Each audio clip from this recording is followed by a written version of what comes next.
इन्होंने तो सोच लिया क्या करें। तो किसी पंडित जी के यहाँ, किसी ज्योतिषी के यहाँ गए होंगे, कह दिया, बोले हमारी मृत्यु कैसे होगी। आजकल लोग यही ज्यादा पूछते, महाराज हम जाएंगे कब।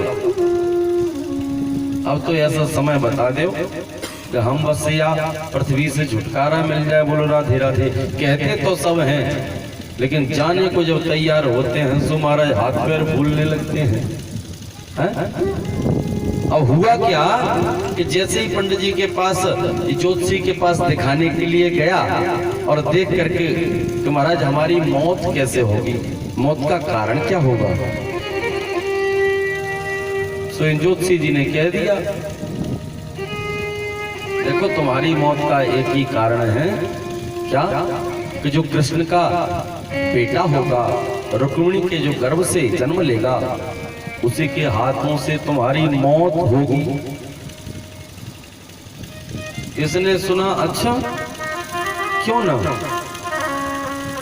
और न रहेगा बांस न बजेगी बांसुरी। इसलिए उनके बेटे में सुना तो है, उनके अभी पुत्र ने जन्म लिया है, इसलिए उस पुत्र को ही उठा करके फेंक देता हूं, मार देता हूं। सो गया और जाकर के सूतिका गृह से ही, सोवर में से ही, और उस छोटे से नन्हे से दुधमुहा बालक को ही उठा करके ले आया। और जैसे ही आए, आकर के जाकर समुद्र में फेंक दी। और समुद्र में जैसे ही फेंके तो एक बड़ी सी मछली इस नन्हे से बालक को निगल करके ले गई। और जैसे ही बालक को निगल गई